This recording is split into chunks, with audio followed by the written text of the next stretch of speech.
All right, good morning, everyone. I don't think I've seen you guys since last year, so hi again.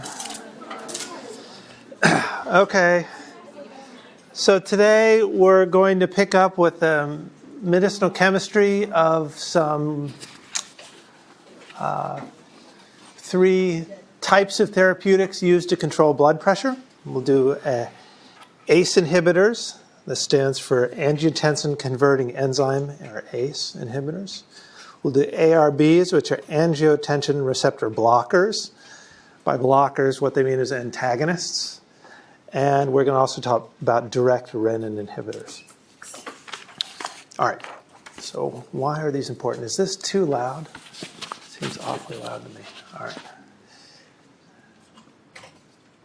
So here's sort of the overall pathway that these therapeutics interact with. The endogenous pathway starts with a protein called angiotensin-OGin. We'll see later. You don't have to know this right now. Whenever you see the suffix OGin, that means it's kind of a precursor protein. It's not functional yet. And the way that these are often turned into functional pieces is through a protease that comes in and chops off a piece of this proprotein, in this case angiotensin-OGin. And here it's kind of interesting. Instead of the whole big protein being the functional part, it's just this little 10 amino acid piece that gets cut off. That's the active function. And that's called angiotensin 1. Now, this actually gets further processed by another enzyme here called angiotensin converting enzyme. There's some older names there, but it's usually called ACE. I'll put ACE. And this chops off another 2 amino acids to give you angiotensin 2. We'll unpack each of these parts. This is kind of the overlay. This binds to a receptor, angiotensin 2 receptor, and leads to a lot of downstream things. One is vasoconstriction, which can lead to increased blood pressure. Another one, it can signal the release of aldosterone, which then downstream increases your sodium ion retention. You keep more sodium ions in you. You tend to keep more water in you to keep that dissolved. I sort of think of that like osmosis. It is partly that. And then that also increased volume could lead to increased blood pressure. Let's see. So the secretion of aldosterone is controlled by this system. Some is called the renin-angiotensin system. In healthy individuals that aren't being treated by drugs or anything like that, the rate-limiting factor in making this angiotensin 2 is actually the concentration of this renin protein in your plasma. That's usually the control point for signaling this pathway. Now, it's kind of interesting, we'll unpack this later, is ACE also works on another pathway, but instead of stimulating this other pathway, it actually slows it down. And we'll unpack that later. Yes, question? In most people, is kind of the concentration of renin like the same, at least for that individual, or does it like fluctuate for reasons or? Well, I think blood pressure is pretty highly controlled, so I don't think it's something that drastically goes up and down with diet or anything like that. But certainly, I would imagine the resting state is different between individuals. At least that's how I understand it. Okay. All right, so the first step. We make this large protein, angiotensinogen equals proprotein. We'll see this a lot when we get to blood coagulation. Renin, this protease, can chop off, here's the molecular protease, this N-terminus to give you this 10 amino acid piece, angiotensin 1, very little biological activity. But then the last two amino acids are cut off by ACE, the angiotensin converting enzyme, to yield this angiotensin 2, and this is what activates the downstream receptor. So I thought it might be kind of interesting this week to talk about how a drug was developed rather than to jump into the class. So I'll tell you the story of one drug, losartan, which is kind of structurally very similar to a lot of others in this class, so it can kind of serve as an example drug. This began back in the 80s. And, you know, since a peptide binds to this receptor, that was where actually the design started. Well, what if we start with a big peptide? Can we find any that, that work and then change them from there? And they found one. It's called the sarlasin, I guess. But it showed that, you know, it's similar to the angiotensin 2 sequence, but different enough that it's a partial agonist. So they said, oh, okay, let's start with this peptide and chop it down into these little pieces and see what's the smallest one we can find that still binds and works. And the smallest one they found was sort of down here, maybe 6 amino acids or something. So they didn't really get very far with this because peptides really make poor drugs. They're not orally active because the stomach digests them. They're easily degraded by proteases, so they're too short a duration. Okay, so this was sort of one, not failed start, but you know, one road in that didn't lead all the way to the drug. Just as a reminder for some of the terms we use when talking about these, we talk about drug and protein binding. That's often expressed as your KD, where you have the concentration of the drug and the protein over that of the complex. It's the inverse of the association constant. You also see IC50 values. That's the concentration of inhibitor that gives 50% inhibition or antagonism under defined experimental conditions. Now, often IC50 is proportional to KD, but not always, because a lot of times experimental conditions might have a competitor or something like that. So it's very different than looking at an equilibrium constant because it can be impacted by these experimental conditions. I don't think we use these other two here. Okay. So in one group was trying to make these peptide inhibitors. And another group was trying to make small molecule inhibitors. And this was a patent compound in the patent literature from Takeda. And you can see here that doesn't look like a peptide very much at all, though you can see sort of a imidazole group, a carboxylate, a phenyl group, things that you do see in side chains. And they noticed that they can get an IC50, they can improve this by how they substitute this. So which is the most potent compound? Which number? 3, 8? I heard both. 8. IC50. Your lowest IC50 gives your most potent compound because you have to put the least amount of compound in to get that 50% inhibition. So when you're making drugs, the lower IC50, typically the better. All right. But that also didn't progress very well. So then a third group kind of took these two drug development efforts and stuck them together in kind of an interesting hypothesis. They said, okay, one group, started from the angiotensin 2 peptide, made these short peptide-based antagonists, but they were lousy drug molecules, so they left them. And they found in the patent literature this other compound here that had some groups that kind of looked like amino acids, even though it wasn't a peptide. And their hypothesis was, well, maybe these small molecules are mimicking the amino acid side chains you see in this peptide. So maybe they're binding at the same receptor site. And maybe by combining both of this information, we can get some ideas about where to modify this structure to make it more like these. And their hypothesis was that the small molecules bound poorly had high IC50s because they were generally in small size compared to the peptide. You imagine all this binding energy from all the peptides could make. So just in the computer, they kind of overlaid these two structures, and this is kind of hard to see, so I kind of highlighted the small molecule here. And they found that that imidazole group in the structure overlays very well with a histidine residue in the peptide. And some of these hydrophobic groups overlays with other hydrophobic groups.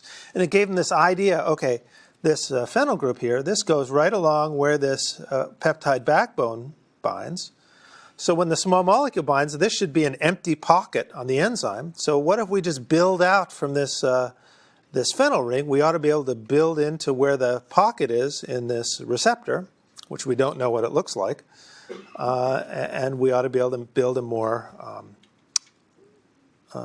potent inhibitor. So you can probably reach back to your medchem.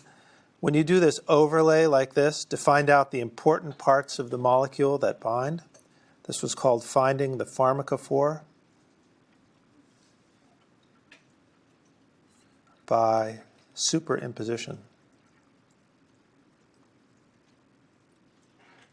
That's kind of the method they used to develop that. They took all the structures that worked, superimposed them, found the common elements.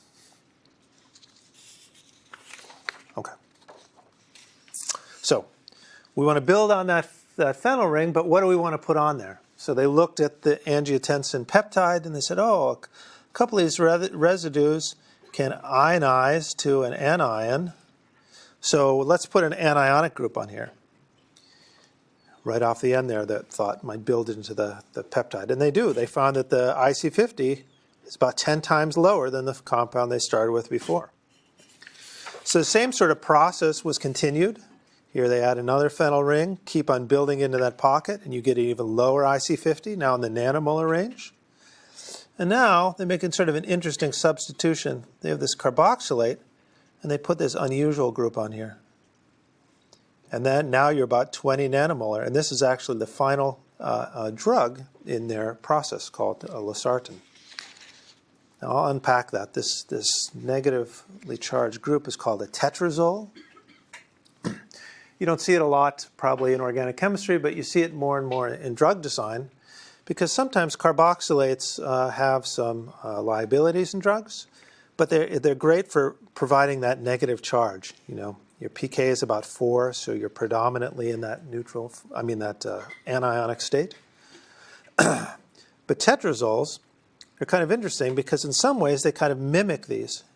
You can sort of see this structure embedded in there, even though they're made out of predominantly nitrogens. So they mimic in some ways the shape of this, and their pKs are actually really low too, 5. So at neutral pH, they're predominantly, again, in the anionic form.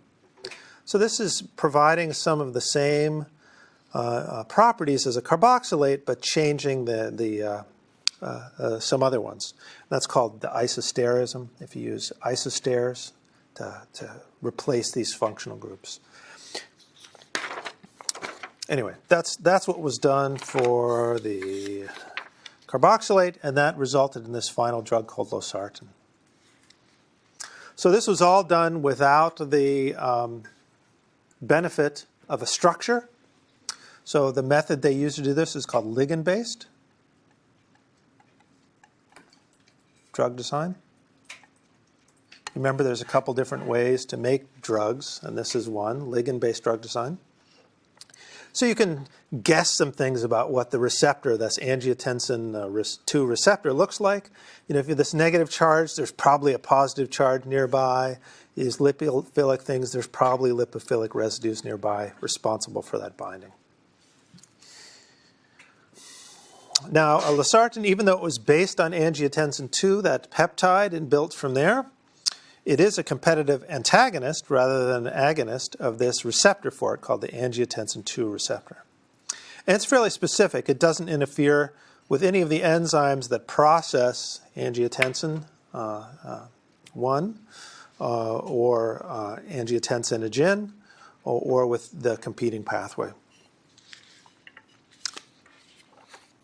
But they also found something interesting in the when they did the in vivo studies. Is they actually found over time you actually found an increase in activity because this compound got oxidized during metabolism to install a carboxylate there by these two cytochrome P450s. And actually, if you see the IC50 for the angiotensin-2 receptor, here it's 20 nanomolar, here you're down to 1 nanomolar.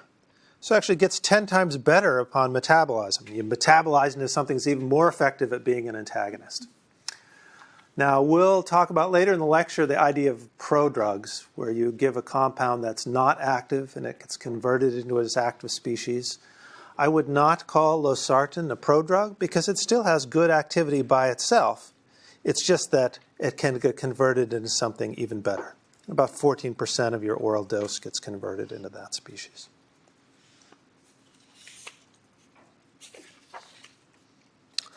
This was kind of a neat study because a lot of people used this analysis to generate a model of what the target for this looks like, this angiotensin II receptor. It's called the angiotensin II AT1 receptor is sort of the name for the target of this. We'll unpack that. This is a 7-transmembrane helical spanning, membrane spanning domain protein. So, it starts on one side and has these helices that keep crossing the membrane until you end up on the other side of the membrane.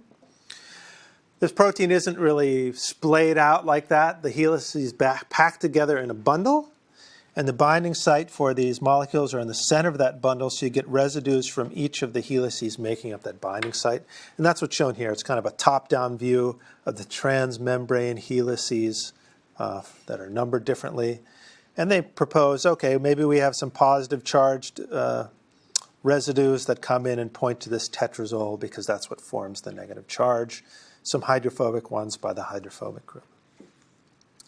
And that was kind of neat because just a few years ago now, the structure came out. And this is difficult because it's hard to get structures in membrane proteins. But they got the structure of this angiotensin II AT1 receptor.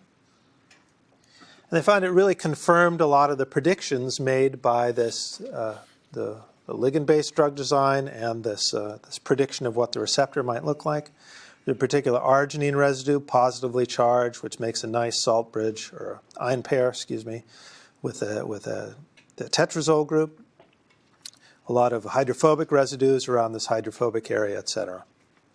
So many of the proposed interactions were confirmed. Now, there are actually two receptors for angiotensin II, AT1 and AT2.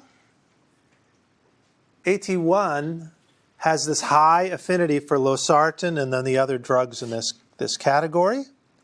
It actually mediates most of the known biological effects of angiotensin II and activate a large number of different pathways. I'm not going to hold you responsible for any of these, just sort of the ones on the first page.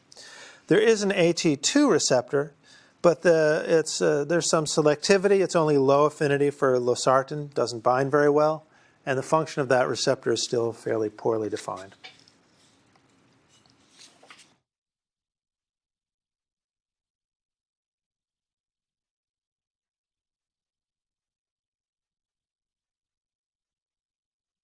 You're fast.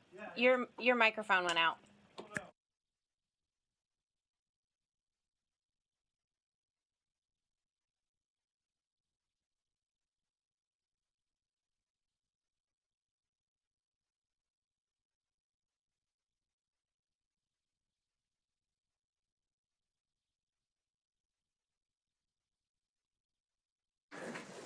All right, how's that? All right. I love the enthusiasm. All right. So this fall, someone was analyzing these drugs as they came out, and they said, oh, there's all this N-nitroso compounds in these. And they hadn't been in there before. There are these cancer-causing compounds, nitrosodimethylamine and others. And I said, what has happened? And it turns out some of the manufacturers that make this active ingredient, and they'd found it in all these different formulations and drugs, but it turns out there's only 1 or 2 laboratories that were making the active component. And they had switched the synthetic way that they made this compound.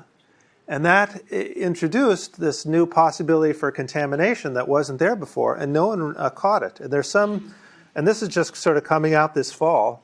So these have all been recalled to avoid further exposure to these N-nitroso compounds. And then if they look about how far back it goes, the new process was changed in maybe 2012, and the contamination really wasn't caught until recently. It's kind of amazing that could go that long, but that's an issue. And there's some other drugs. I know Zantac just got recalled because they think it has N-nitroso compounds as well, although that might turn out to be a different story. Okay. I actually don't know what that'd be a good question to pop on your clinical people. If these are recalled, what do you recommend people switch to? You can bug the next person about that. Okay, so this is losartan, and what it does is it blocks here these negative signs. It's an antagonist. It blocks the effect of angiotensin down here. Next, I'm going to sort of build up in the pathway and go a little bit higher and talk about the next class, which I suppose you could substitute. These are direct inhibitors of the angiotensin converting enzyme, or ACE. So ACE inhibitors. So now we're going to look for inhibitors here. But what's interesting about these is ACE does double duty. It doesn't only convert angiotensin II. There's another pathway that starts with another pro-protein, kininogen, that gets cleaved to make this 9 amino acid piece called bradykinin. And what ACE does, in here, it's used to make the active species, this peptide. But this other pathway, ACE actually turns it off. It cleaves bradykinin into inactive pieces. So normally, what bradykinin do is it can lead through other pathways to give you vasodilation, which can decrease your blood pressure. So by inhibiting ACE, say you block this, you can block the increase of blood pressure through this pathway, and then you also block the degradation of bradykinin, so you can get this pathway leading to further decrease in blood pressure. So it's kind of double duty. That's kind of an interesting aspect of these ACE inhibitors. Okay, so what is ACE? It's this enzyme called angiotensin I converting enzyme. There's an older name for it. It's a zinc metalloenzyme, so there's a zinc at the active site that uses to hydrolyze these peptide bonds. And the way it typically does is it uses this positive charge to help induce a bigger dipole in this amide than it normally is, make it more susceptible for attack by a nucleophile like hydroxide to come in and attack and hydrolyze this bond. And when these were started, the structure wasn't known until the early 2000s. No structure was known, so they had to again use this ligand-based drug design. And these had some similarities to another protein called carboxypeptidase A, so they used a lot of ideas from that enzyme on how to make inhibitors for this one. It was actually a similar sequence. They found some natural products, these peptides made by a snake, a venom, this pit viper. I might have it's a bigger picture of it.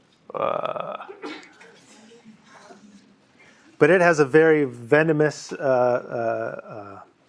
cocktail of components, and part of what they do is they inhibit ACE.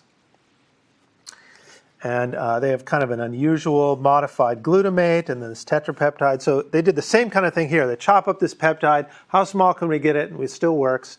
And the best inhibitors they found for ACE were these 3 amino acid pieces. Because of this proline, I think it prevents them from hydrolyzing them. but they weren't really orally active because they get degraded in the stomach. Now here, then they compared it to, well, what were people doing with this other zinc enzyme? How did people make inhibitors for this one? And this is kind of interesting. Here's the carboxypeptidase active site, the way they understood it schematically. You have your zinc ion here, which polarized that bond. You've got a couple binding sites here for different parts of the substrate. Well, they said, well, okay, well, after you get hydrolysis of that peptide bond, you have that acid left in the amide. These still have some binding affinity. What if we just take these parts of two of these products? What if we take this product, and then we sort of conceptually steal this part of the product and stick it on here to make a molecule that looks like this? And it turns out that was a really good inhibitor for the enzyme. You just combine parts of the product because you knew those bound to the enzyme. But here they're stuck together in a way that hydrolysis won't really cleave that bond. Just a carbon-carbon bond now. So they said it could stick. And that strategy of making something is called a collected products type of inhibitor. And they used a really similar strategy to do the same thing for ACE inhibitors. This proline was at the end here.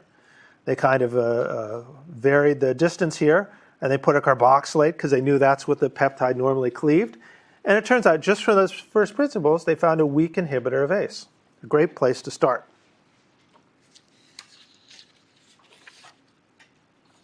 Then they did the same type of ligand-based design that was seen before, but ligand-based.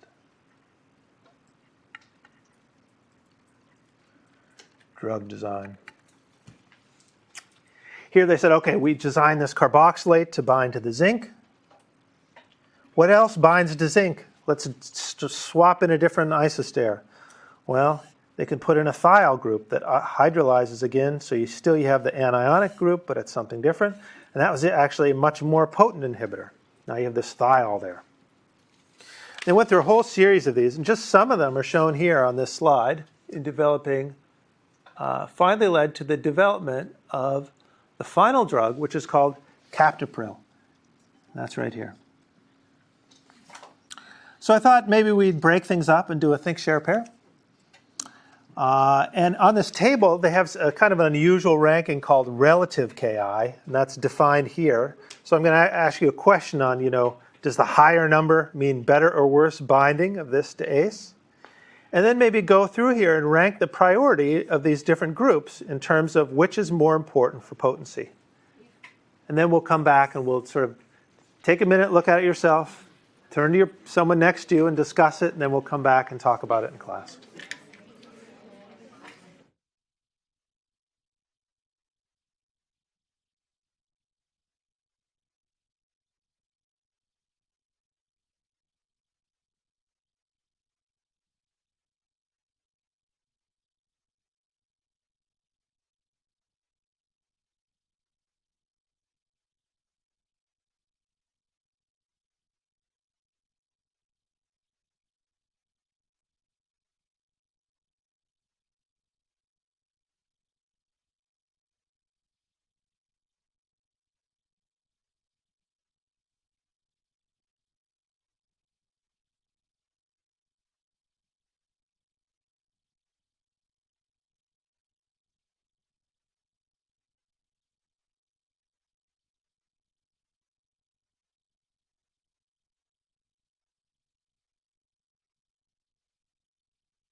Okay, you're probably not done, but let's come back to a group.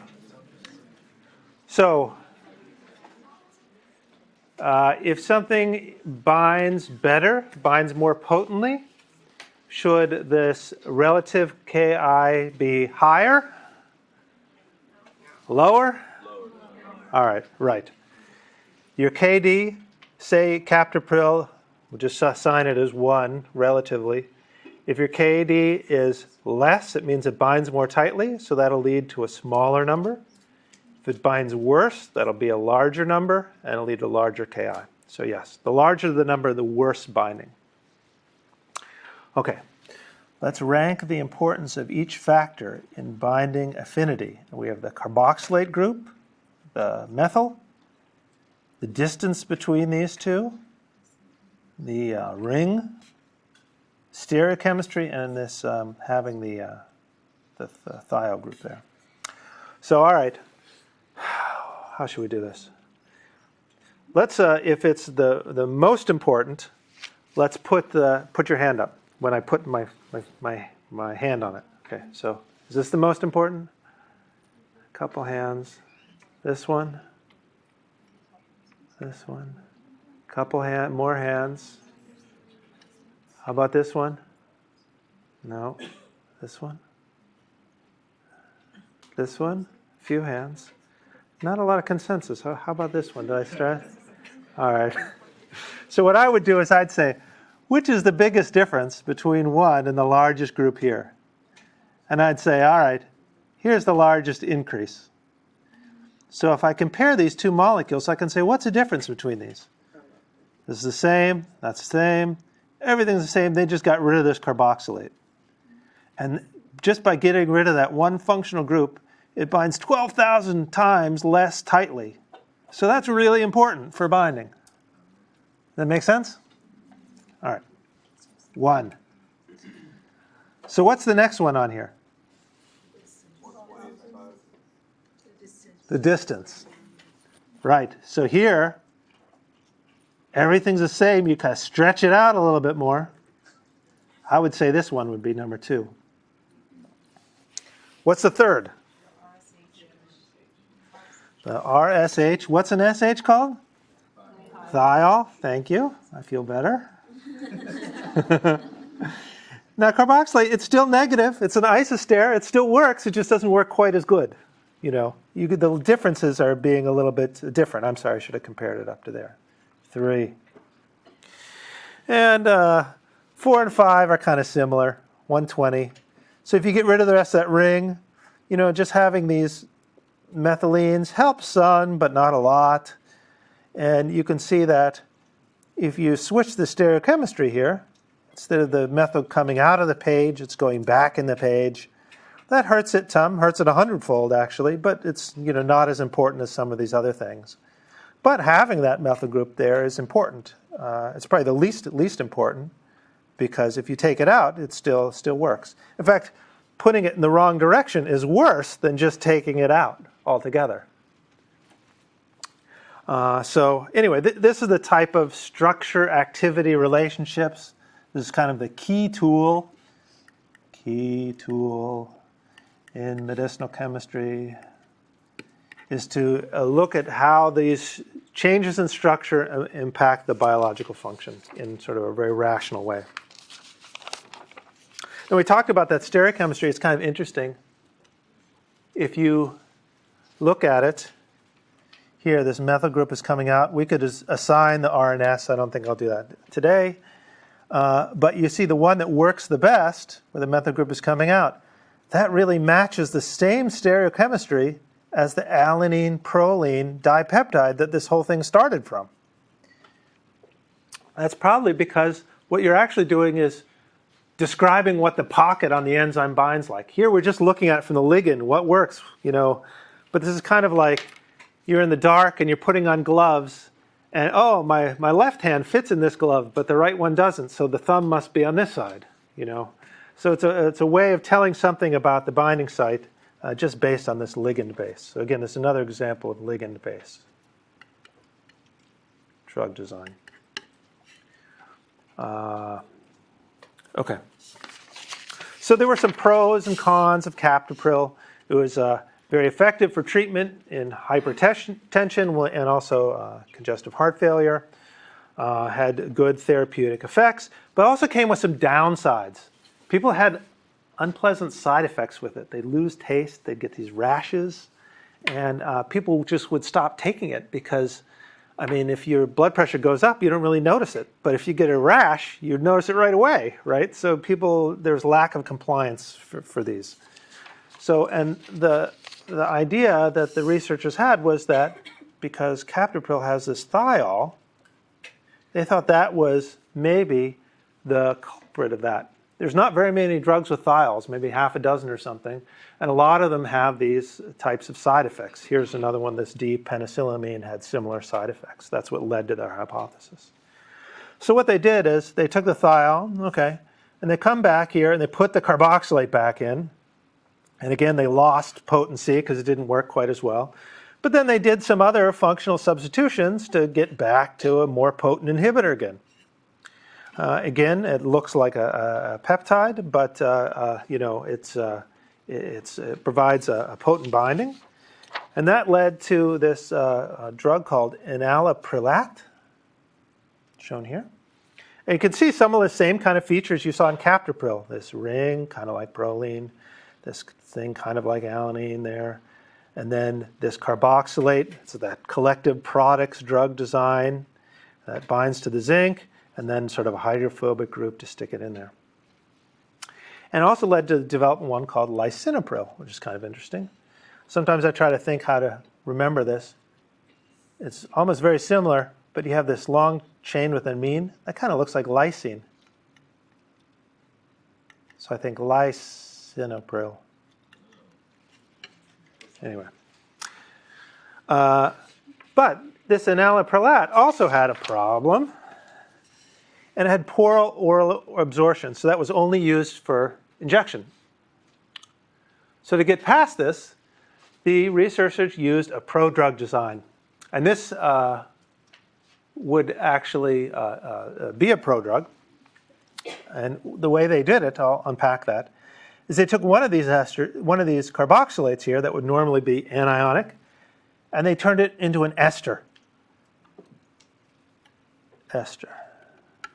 Which would now be nonpolar, and then it's easier to get across membranes, it's easier to absorb this, it's easier to get to the site of action. But the problem is, you need this carboxylate to bind to that zinc. That negative charge binding the positive zinc, that's not charge anymore. That doesn't bind at all, that doesn't work. But there's esterases all over the place in serum and cells, and those hydrolyze this ester. Esterases. To take this enalapril prodrug, which has no activity to begin with, and converts it into the active drug metabolically after you get to the site of action. So this IC50 value for enalapril, it's like 1,000-fold higher. So it doesn't really work because you don't get that binding to the zinc, and it has to be metabolically activated to give the active function. Okay, that's just a definition of prodrug. There's a lot of reasons why you might use a prodrug approach to get around some of these issues of solubility, instability, ADME properties, etc.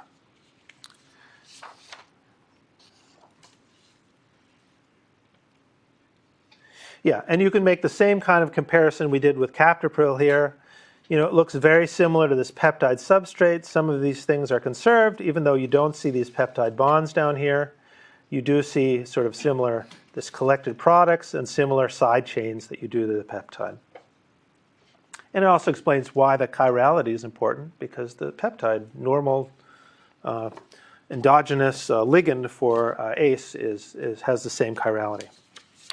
Now, a lot of ACE inhibitors have come out in this category. Here's our enalapril and the lisinopril.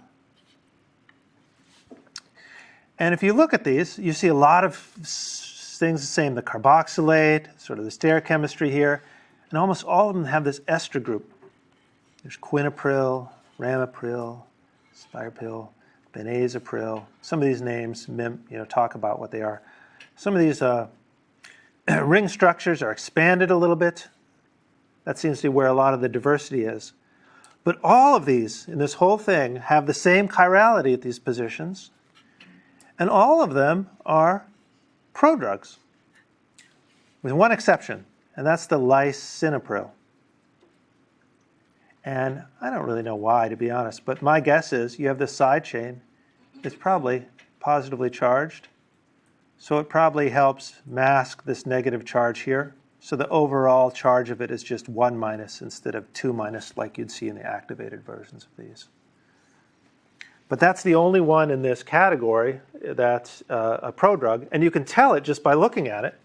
You know this binds zinc. Oh, these have esters. There's no way that's negative charge, no way that's going to bind to zinc. This one isn't a prodrug. It must bind, so you can sort of tell from the structure. There's one other one in this category which I don't want to spend too much time on, but it's interesting. It uses this phosphonate group here, and it's also a prodrug. I've sort of drawn out the reaction because it's not always easy to find. It's still an ester hydrolysis reaction, but then this linker kind of falls apart to yield these pieces, and then the active drug here. And you'll notice in the active drug, you kind of see mimic this ring structure that we saw before. I should have rotated this around so it looks the same as the other one. Next year, rotate structure. Sorry.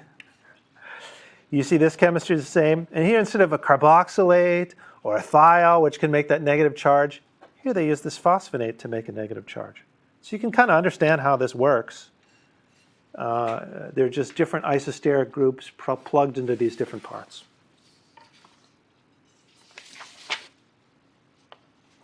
So that was done in ligand base, and then just like the last one, someone determined the structure, which is kind of interesting. They show it binds deep in the category here.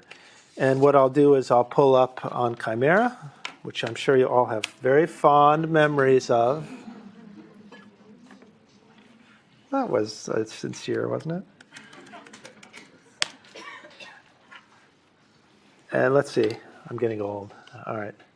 So here is, I have to start this again. So here's the structure of just captopril by itself. You can see there's the thiol, there's the chirality at this carbon. Here's sort of this ring structure, and then the carboxylate coming out. All right.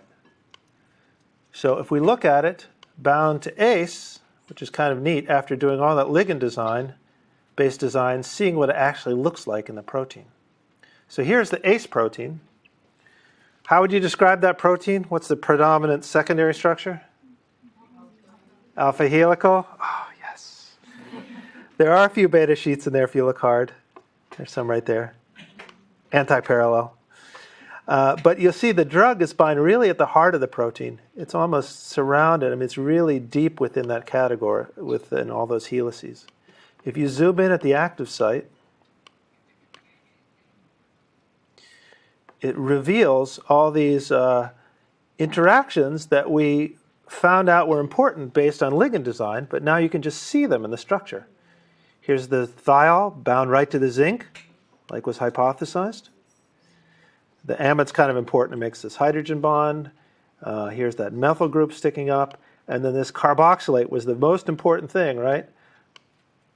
Well, you can see here the carboxylate makes a nice ion pair with this lysine side chain.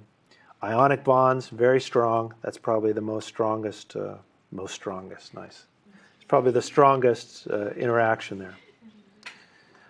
What's kind of interesting is if you paint the surface on it, if you look at the binding site, there's two things that are interesting. So here's one. You can see it sits very nicely in that pocket. But remember, here's this methyl group here. We thought the chirality was more important than just getting rid of it. So imagine if you take this methyl group and stick it over on the other side, it's probably going to run into the ceiling there.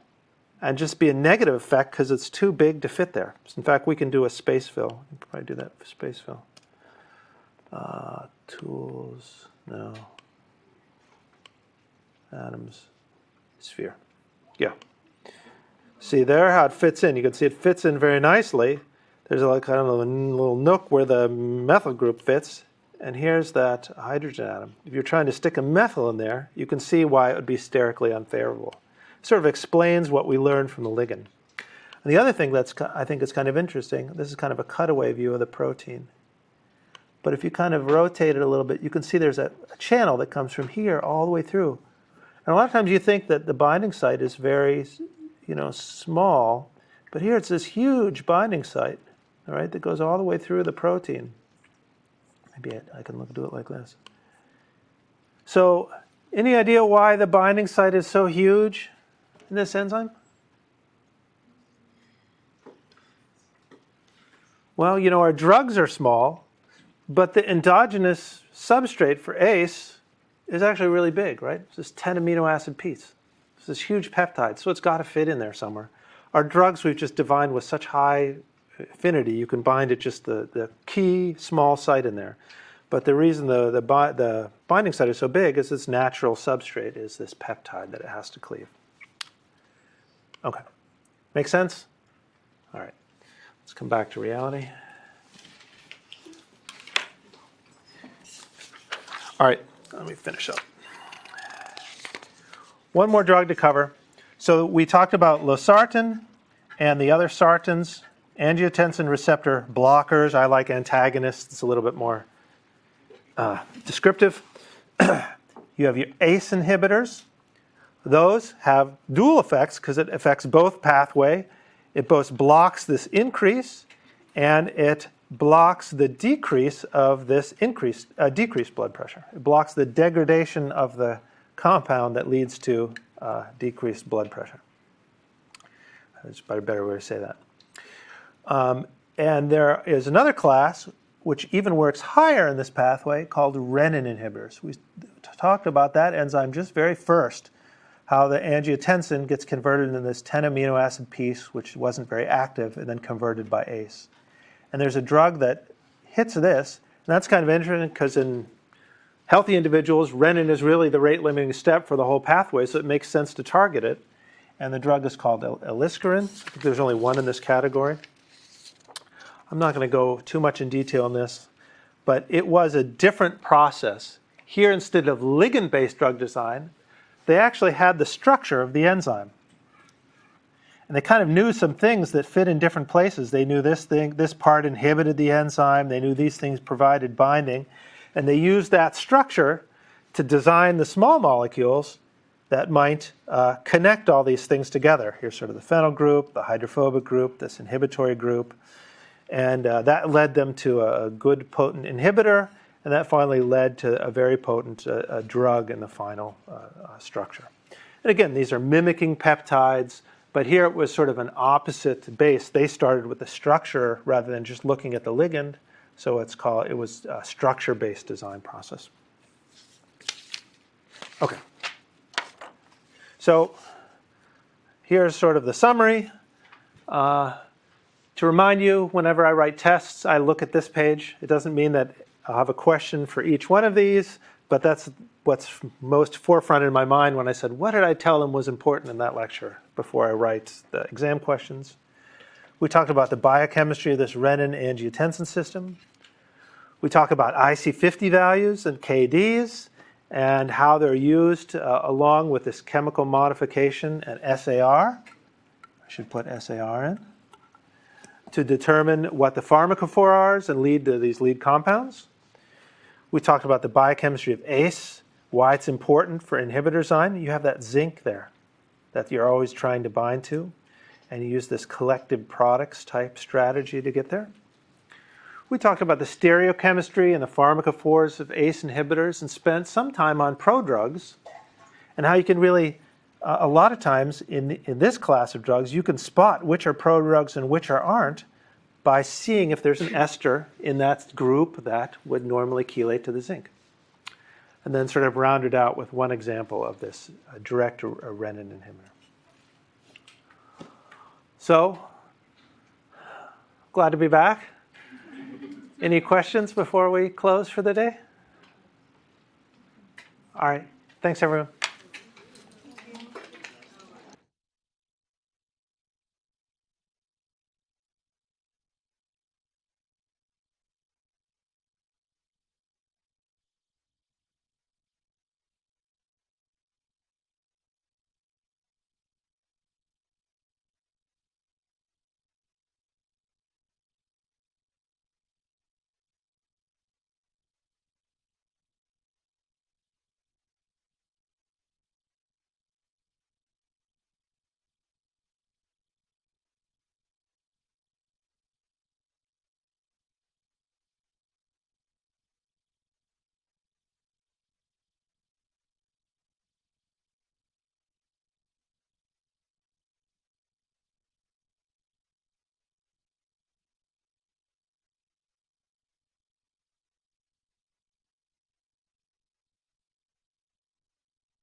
Good morning, you guys. I understand you guys are looking for my PowerPoints under modules, and I put it under the File tab, sorry. So look there for it.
All right, good morning, everybody. How's your second year going? Yeah? Did I hear, yeah? Not well? It's like the Hindenburg, you start off with high hopes and then, Oh, I'm sorry. Well, you're fine. What were your high hopes for the second year? Oh. So the second year grades are hard. Good grades are harder to get. Oh, okay. Sorry, but you've always been looking forward to learning about drugs, right? So you're getting a lot of drugs. Now you had a unit before this, which was renal, respiratory. Okay, and renal. Oh, okay. So you've made it farther than I thought. Okay. So, well, no, I mean, I didn't mean it like that. No, not you, just the curriculum. My apologies. So, well, since you had renal a little bit, I just wanted, so what we're going to go over today is the antihypertensive drugs. And what I want you to remember is how blood pressure is regulated. Because remembering the key points about how blood pressure is regulated is going to then make sense as to why we target certain things in order to reduce somebody's blood pressure, okay? And then, we don't have perfect drugs. So one of the big issues with antihypertensive drugs is that we have these compensatory mechanisms, right? So our blood pressure is monitored and adjusted by multiple methods, and when we try to interfere with it with just interfering with one target, then the blood pressure can come back up by the compensatory pathways, okay? So we're going to go through some drugs, all with different mechanisms of actions. I have this sort of overview of the slide here.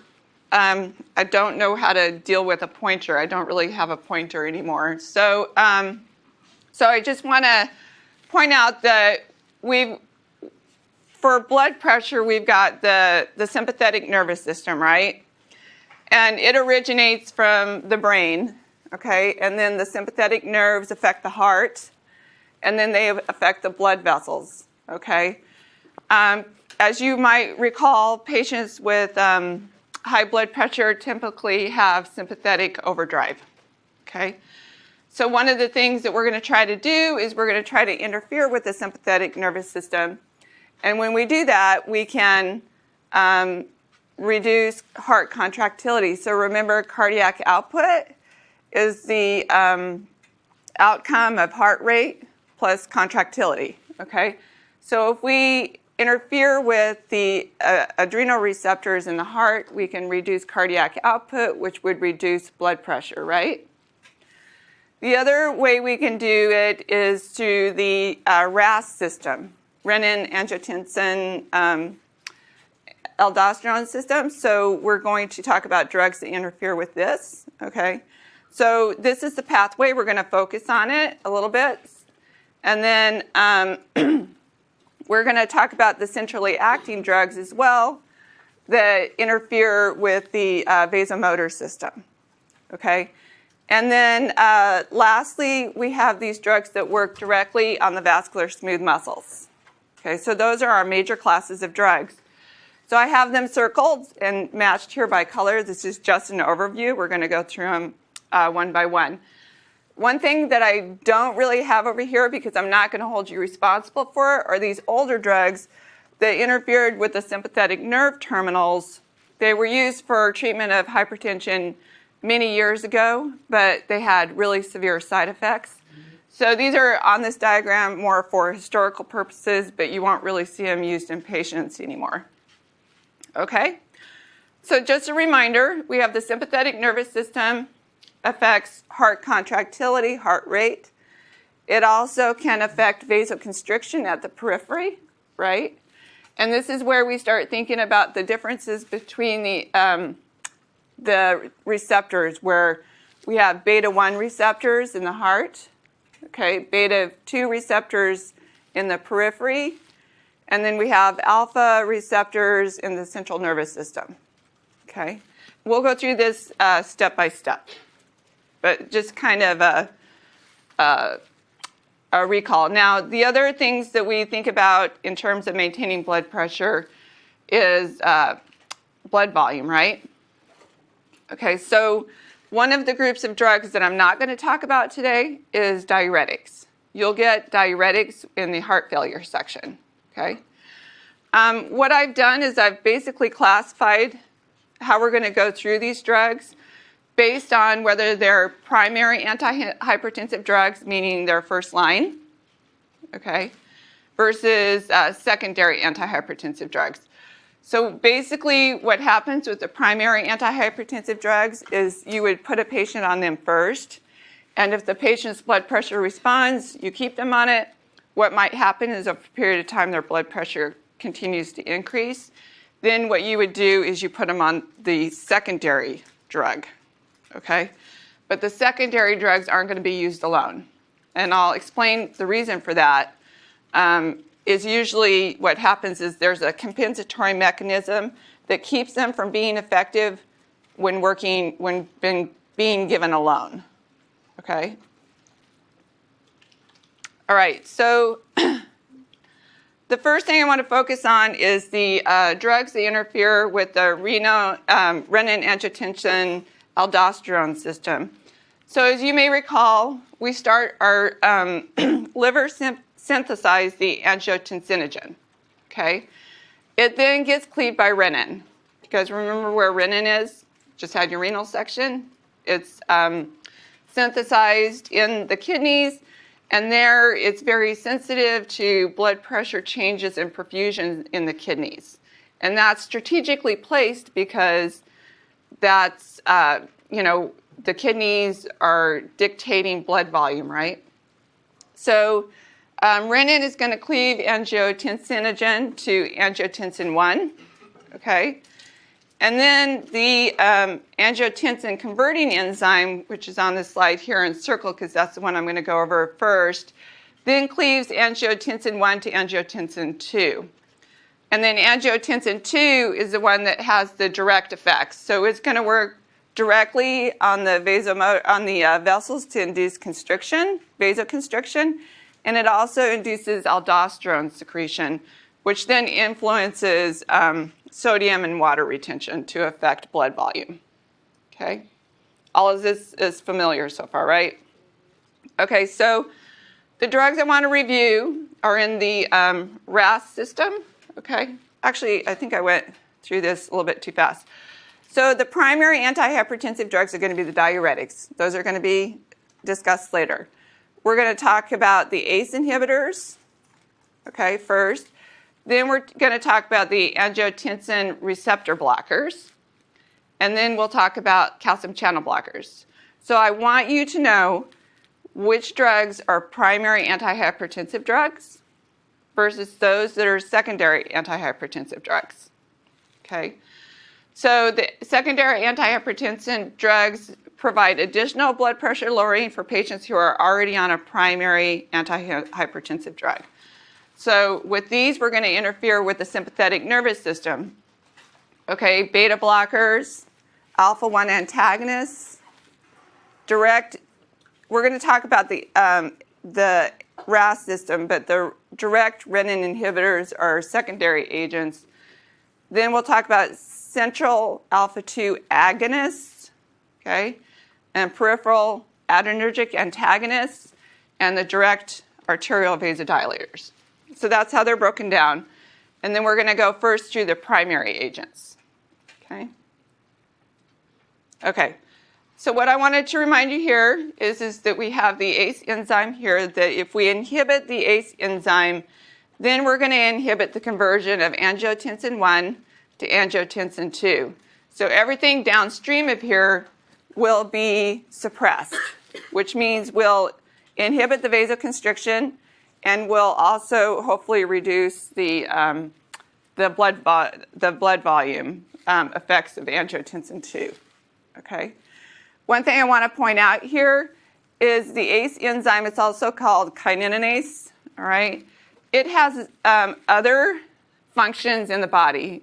The ACE enzyme is widely expressed. Okay. So one of its other functions is that it breaks down bradykinin. Okay. Bradykinin, when it becomes elevated, leads to increase in prostaglandin synthesis, which then induce vasodilation. Okay. So with an ACE inhibitor, we're getting two mechanisms of action. It's going to be the reduction of angiotensin 2 production and the buildup of bradykinin. Okay? So bradykinin causes vasodilation. All right?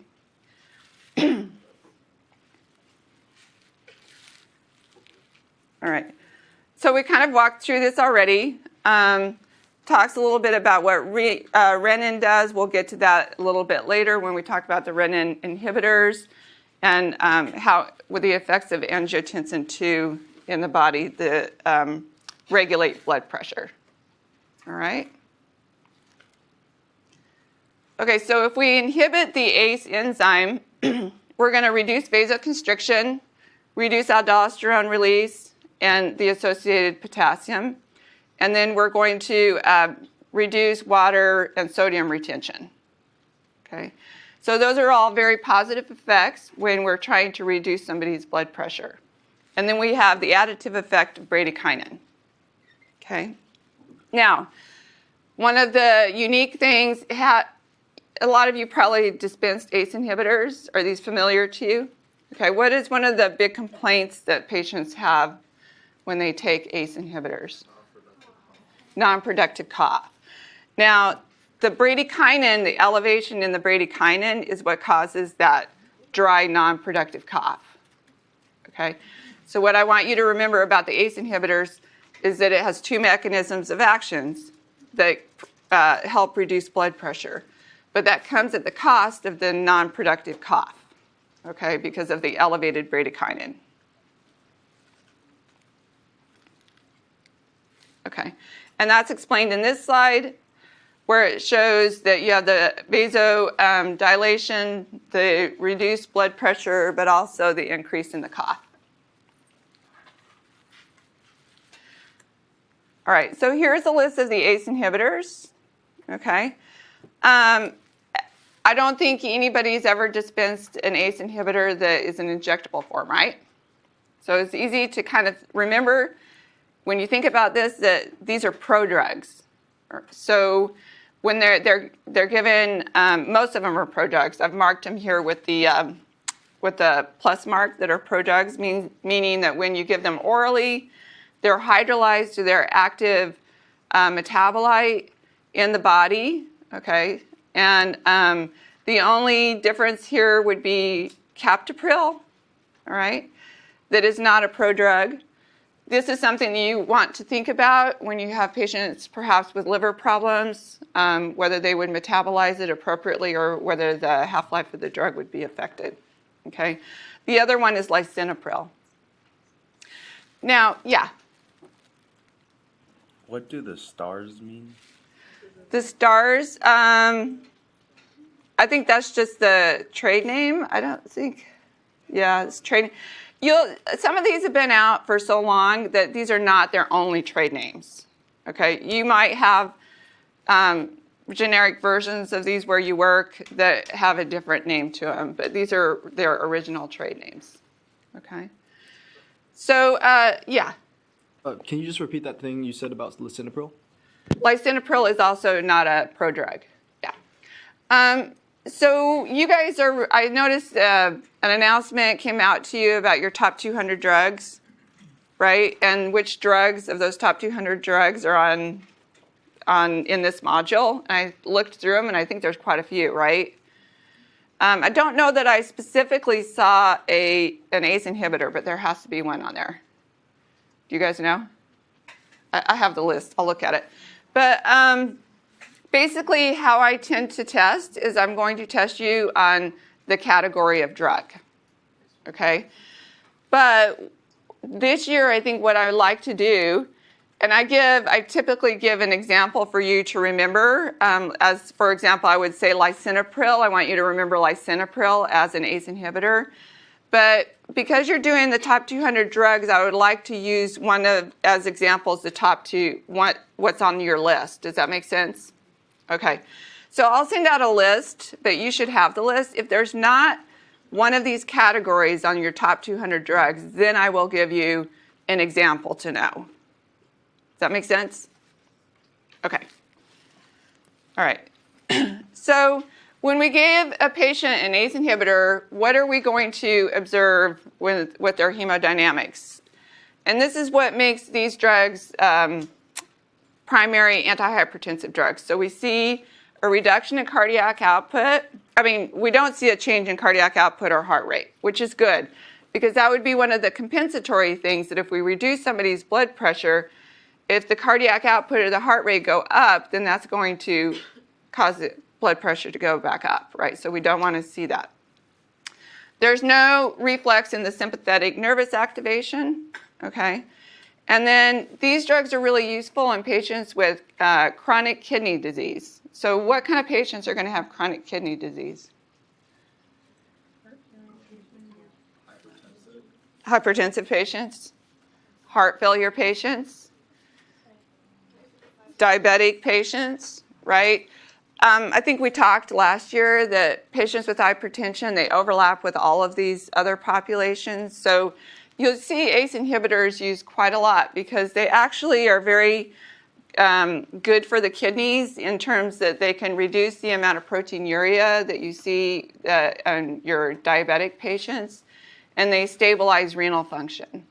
So they're really attractive drugs for this purpose. One of the things that I do want to keep you aware of, and I know that this can be a little bit confusing. So when we talk about the ACE inhibitors, think about the kidneys. They're going to do several things to the kidneys. They stabilize it, they reduce proteinuria, but they can also cause hyperkalemia, and this can be worse when you give them in combination with other drugs that are common in these patients, where we might use a renin inhibitor, we might use a potassium-sparing diuretic, okay, or an aldosterone antagonist. So you want to kind of keep a close eye on the potassium levels in the patient. Now, you just finished your renal unit, and did you learn anything about renal artery stenosis? Not exactly. Okay, then remember in our vessel unit, what does stenosis look like? We talked about it when we talked about atherosclerosis. It's a narrowing, right, of the vessel, okay, which interferes with the blood flow, and so there's less blood flow on the other side of that narrowing, okay? So if that's happening in the renal artery, then the compensatory effect is for the kidneys need this certain blood flow, and so what they're going to try to do is increase blood flow, and they do it through this angiotensin II dependent pathway, okay? So if you have unilateral or bilateral renal artery stenosis and you inhibit angiotensin II, then suddenly the blood flow to the kidneys is going to go down too much, okay? And then that's going to cause renal function to worsen. And usually we don't know when somebody has renal artery stenosis, but we find out when we gave them an ACE inhibitor, okay? So if you know, then you don't really want to use an ACE inhibitor. If you don't know and you give an ACE inhibitor and you see renal function worsen pretty quickly, then you can be suspicious that maybe there's renal artery stenosis going on, okay? So in that group of patients, ACE inhibitors can worsen renal function, okay? Now this is, this other thing, I think, really depends on the patient population that you work with. I know I've talked to Dr. Kowalski. He doesn't see it very often, but like in cancer patients, it would be more common. Where with any drug, where it is intended to do something, have a particular function, it can do it too well, right? And especially in certain patients whose blood pressure is rather fragile in how it's maintained. So if you have an elderly patient, a patient who's severely dehydrated, you can see hypotension in these patients, okay?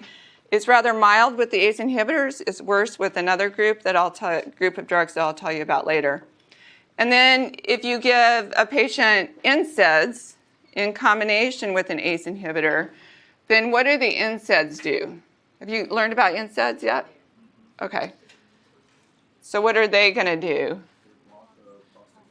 They block the prostaglandin. So you would inhibit that, that mechanism of action of the ACE inhibitors. Okay? It's a drug interaction. Okay?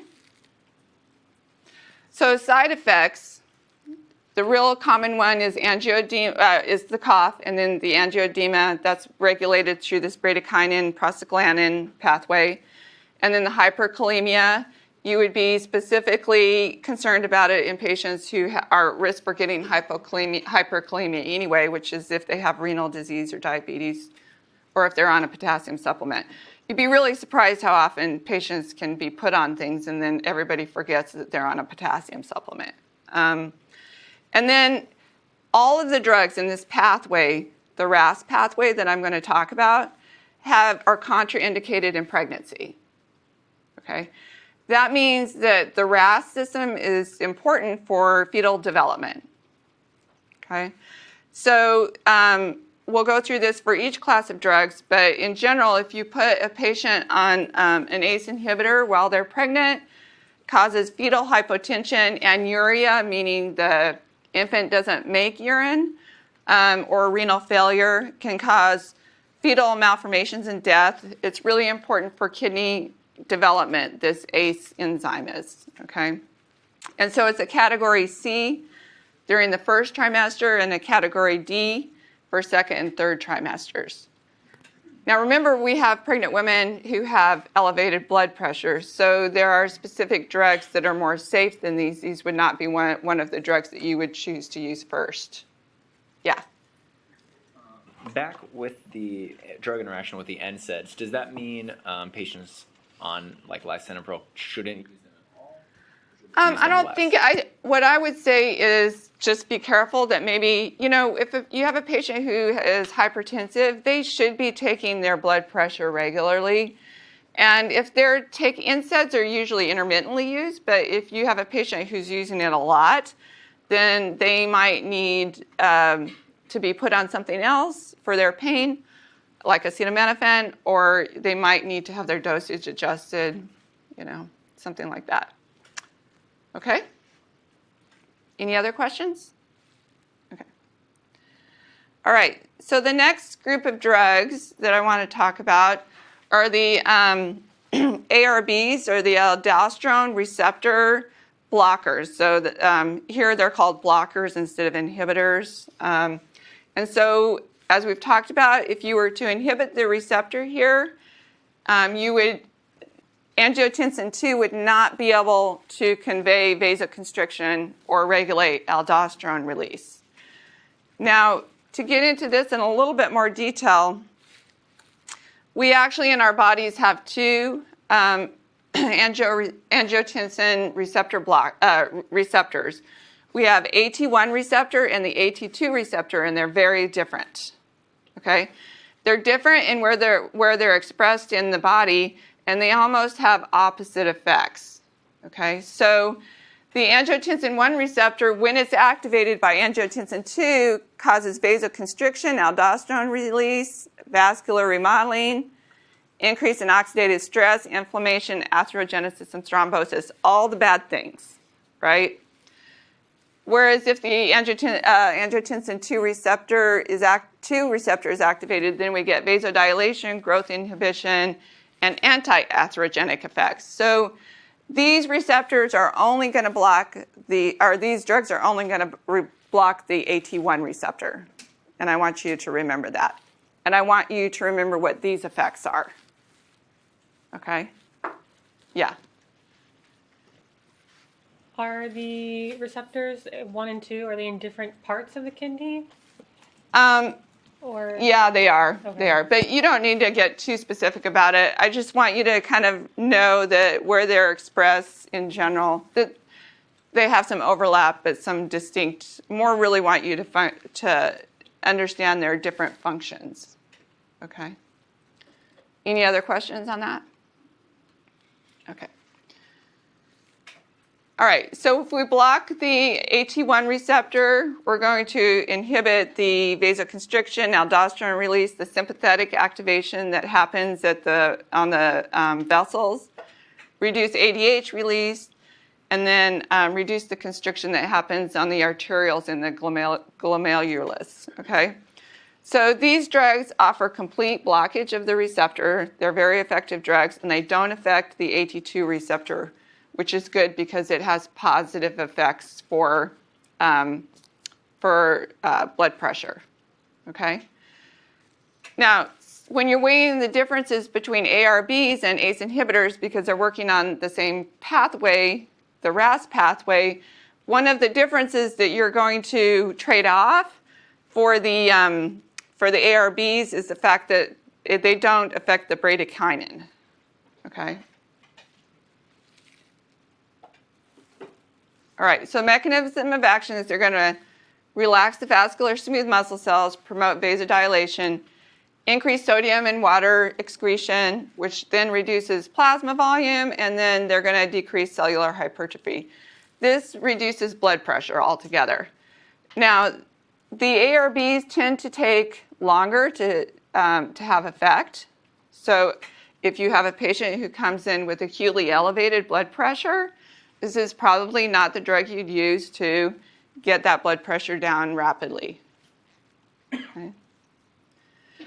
And this is the list of drugs, different ARB inhibitors that are out there and their trade names. I do believe that the candesartan was the one that was on your top 200, so please know that one. Okay. So this table is a complete FYI. I'm not going to ask you any exam questions. This is just an example of why you would pick one over the other, right? So whether they're actively metabolized, all right, their bioavailability, whether their absorption is affected by food, and the half-life means how often you would have to give the drug. So you choose the right ARB for the patient based on sort of whether they have good renal function, good liver function, how often do you want them to take it a day. These are the things that you can use to compare, to pick one, okay? This is complete FYI. I'm not going to quiz you on any of this, okay?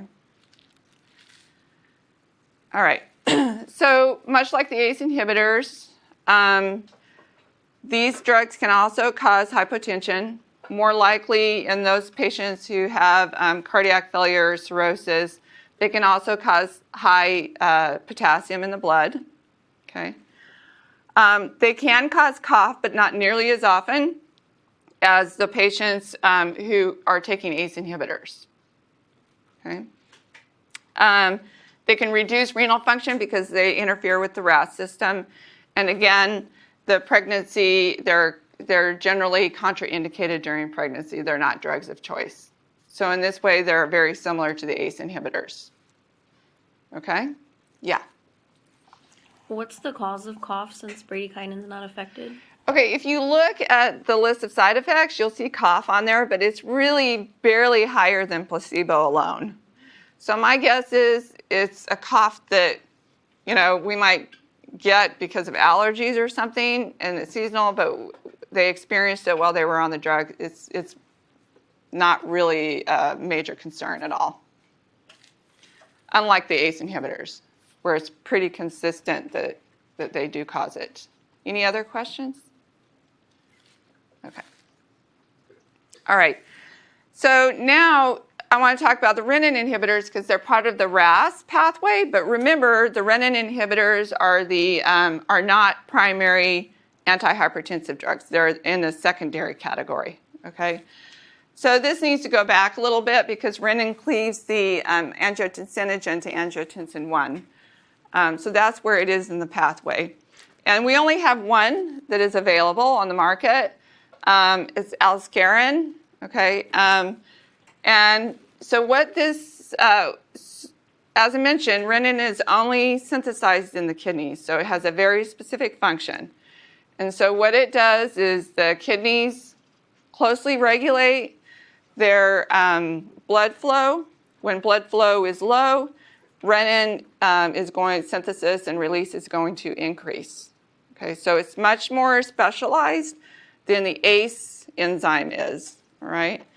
And then, so then you'll see that become elevated, and the drugs that we're talking about is going to directly inhibit renin. Okay? So aliskiren is poorly absorbed. F means bioavailability. It has a long half-life and is primarily metabolized. Okay? It has a little bit of diarrhea, not too bad, but also cough. Much like the ARBs, it's really a low percentage of patients complaining of cough. And then it's pregnancy category C. So any of the drugs that are in the RAS pathway are going to have problems with being contraindicated during pregnancy. Okay? All right, so that completes the ACE, or the drugs that interfere with the RAS pathway.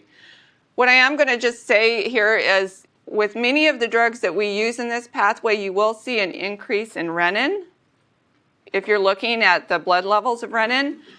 But with the renin inhibitor, it binds directly to the protein.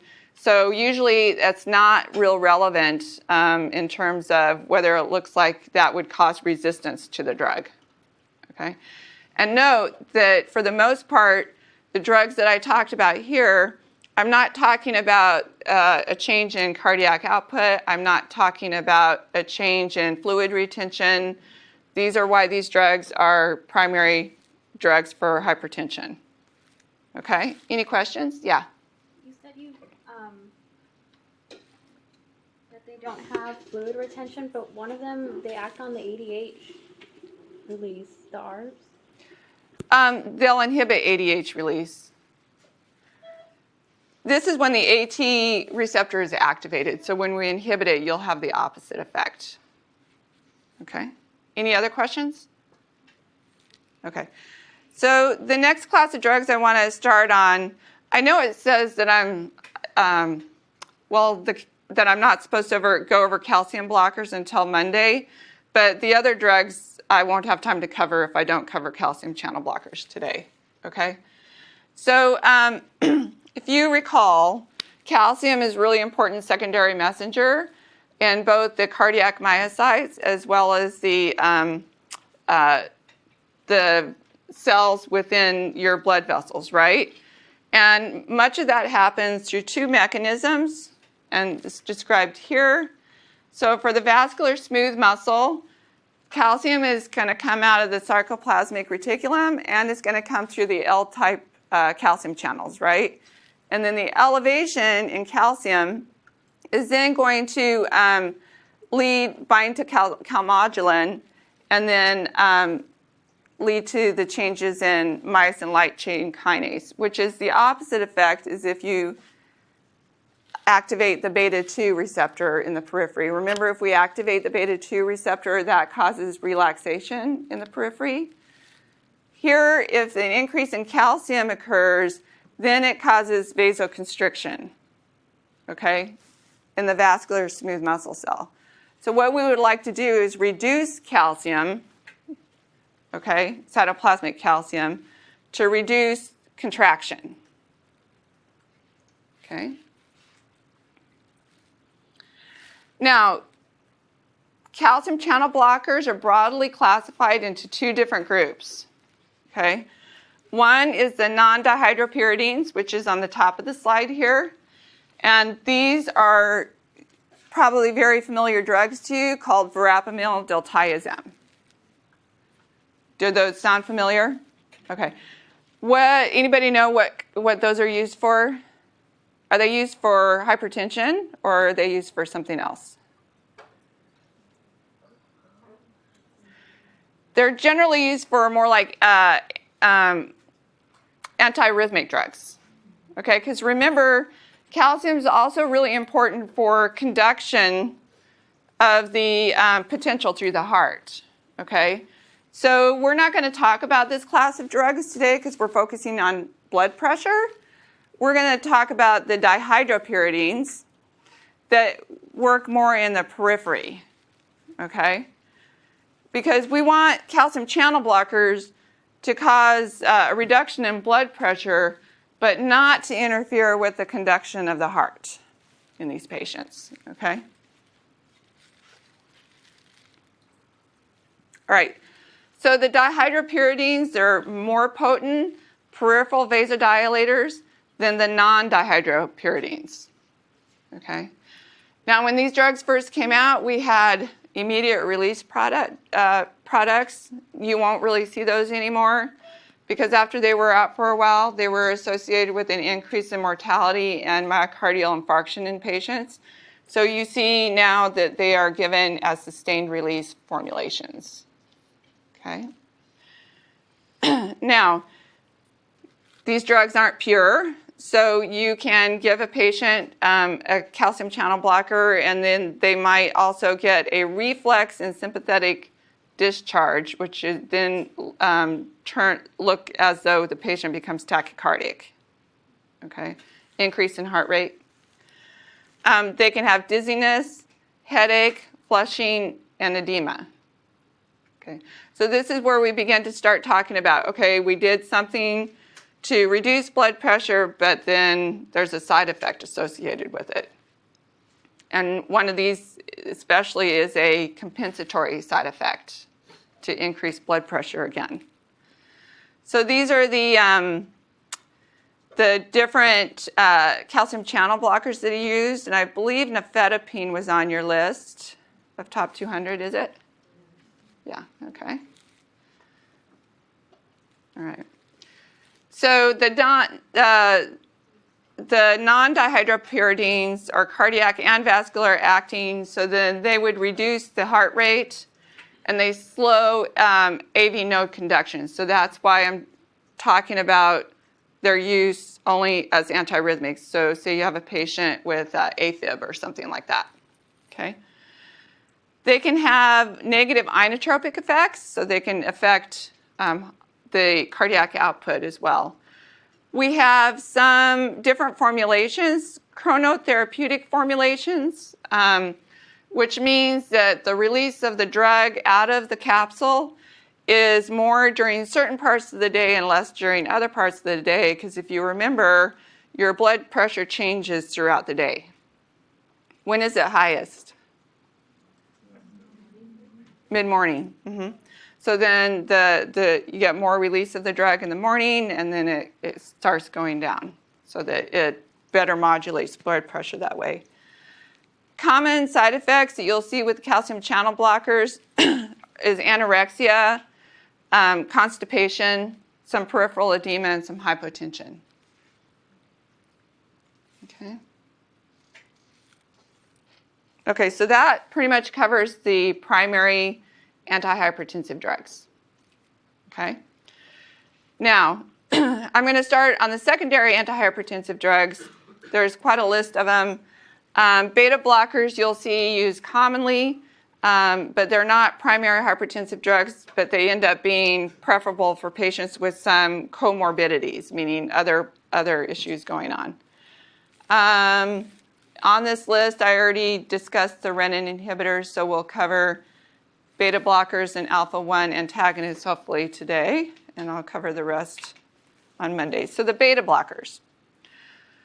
Let's talk a little bit about the different adrenergic receptors and where they're expressed, okay?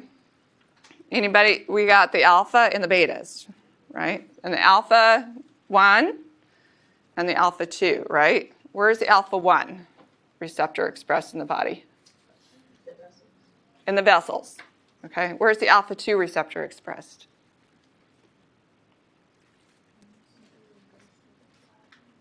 In the brain. Okay. Beta-1 is expressed where? The heart and in the kidneys.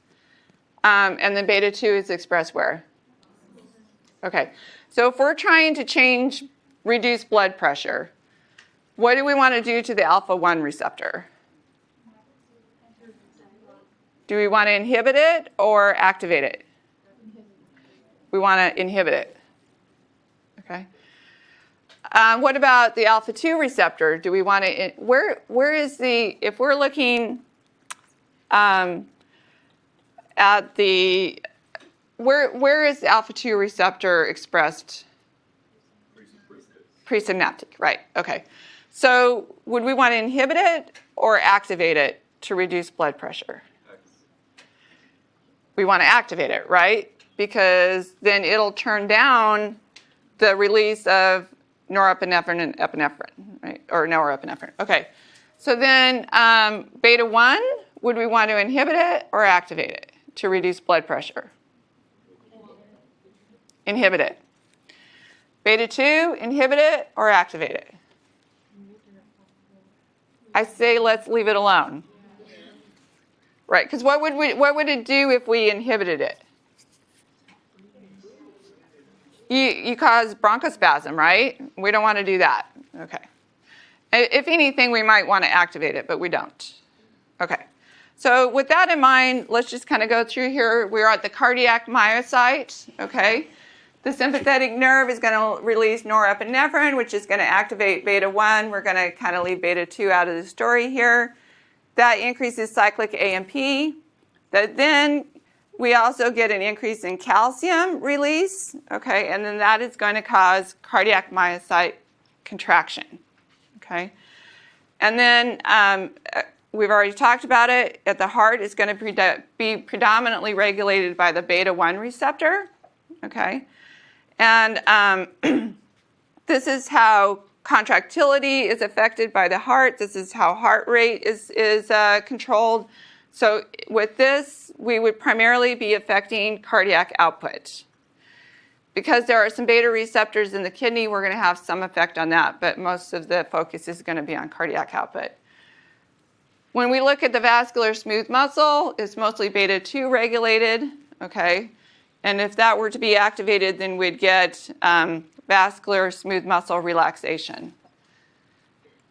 All right, so if we end up blocking the beta receptors with regard to the heart, we would decrease heart rate, decrease heart contractility, the conduction of the action potential through the heart, and also lysotropy, which is the relaxation of the heart when it fills with blood. So when we give a beta blocker, we're going to inhibit all of this stuff. We're going to inhibit the sympathetic nervous system, okay? The bad thing about this is when we do that, it can also impair cardiac output. So when we're talking about these patients, cardiac output is a very fragile thing to manipulate. We want to reduce it so that it decreases blood pressure, but we don't want to reduce it so much that the patient ends up with symptoms, okay? So we're going to talk about the different properties of the beta blockers. There's many, many beta blockers out there, okay? And they're used for different things. But there's 3 major properties that I want you to remember. The first one being the ISA, okay? ISA stands for the intrinsic sympathomimetic activity. So these are drugs that have a partial agonist-antagonist effect on the beta receptor, okay? So basically what happens is drugs that do this, when the patient's at rest, it's working more like an agonist and has less effect on heart rate and cardiac output than when it does when patient is more active. So in theory, these drugs would be used in patients who are a little bit more fragile, more symptomatic when you try to affect their cardiac output, okay? That would be patients with heart failure or bradycardia. All right. The second property of the beta blockers, which is really important, okay, the first one, you'll see it in the literature, you'll hear people talk about it, but I wouldn't say it's something that comes up as a really important property. This one is very important, okay? Cardioselectivity. How much does that drug affect the beta 1 receptor over the beta 2 receptor? Okay? So the beta 1 receptor, if it inhibits it primarily, which is what we want, you'll see more of an effect on heart rate, contractility, and renin release. If it affects the beta 2 receptor, then you're going to see an effect on bronchodilation, vasodilation, insulin secretion, and glycogenolysis, okay? So these are really important things. When we give a beta 2 agonist, we give it just through the lungs, right? and so that we don't have the side effects of the sympathetic nervous activity. For purposes of blood pressure, we want to have give drugs to patients who are more beta-1 selective. Okay, so the more cardioselective drugs or beta blockers are atenolol, metoprolol, nebivolol. They're safer for patients who have asthma or diabetic. But with any drug, as you probably are about to learn or have learned already, the selectivity of a drug starts disappearing when you start going to higher doses. Okay. The more non-selective beta blockers are propranolol and nadolol, but you saw propranolol on your top 200 drugs, right? So it still has a lot of uses out there, although at this point it doesn't seem very attractive. And then the last thing is the membrane stabilizing action. So much like the calcium channel blockers, some beta blockers we will use for arrhythmias, okay? And they inhibit the action potential propagation across the membrane and can be used for antiarrhythmic drugs. And just like I mentioned, we give a drug for a certain purpose and it can end up having too much of that effect. With the calcium channel blockers as well as the beta blockers, when you try to interfere with the action potential through the heart, you take the risk of causing heart block. Okay, that means that it's not getting to the nodes, which blocks the heart from being able to contract. Okay. All right, other things that we want to consider when picking a beta blocker is first pass metabolism versus renal excretion for obvious reasons, the half-life of the drug, and the lipophilicity. So lipophilicity would tell us what? Whether it gets across the blood-brain barrier. And that matters because what kind of side effects the patient is going to experience, as well as what the drug might be used for. So when it comes to lipophilicity, propranolol has higher lipophilicity. So does anybody know what common uses of propranolol are? GAD. I'm sorry? GAD. What's Generalized anxiety disorder. right? So having it distributed to the brain for that purpose is an attractive property. Also used for migraine headaches. And yeah, so when patients are nervous about public speaking, propranolol will be one of those that you would give as well. Okay. Okay, so then what happened was they started making beta blockers, and we have the first generation beta blockers and the second generation beta blockers and then the third generation beta blockers. So the first generation beta blockers were non-selective.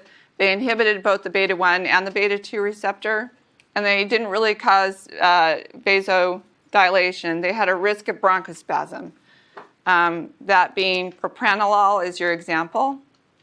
Okay, so here, just a little bit of warning that if you have a patient who's on an antihypertensive drug, okay, being a beta blocker, and then say they have congestive heart failure, they come in and their blood pressure decreases, right?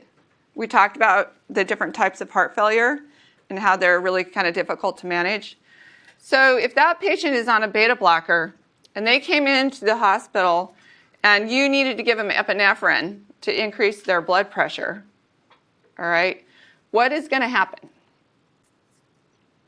Epinephrine is going to hit what receptors? It's going to hit all of them, right? The beta blockers are going to be blocking the beta receptors. So then your alpha receptors are unoccupied. Okay? So you have to think about this when you're thinking of when you have patients come in who are already on drugs, but in a sudden change in their cardiac situation where you could get severe hypertension with bradycardia because the patients have the beta receptor blocked but the alpha receptor available. Okay. All right. You can also observe this effect. Patients can get hypoglycemia. Patients who have hypoglycemia or clonidine withdrawal or cocaine use. I'll talk about this later when we get to clonidine because it's an antihypertensive drug. We'll talk about that on Monday. And I ran out of time and I didn't even get through the beta blockers. Okay. We'll stop here. The beta blockers take a little time. The alpha ones don't really take as much. Any questions? Everything's crystal clear. It's Friday.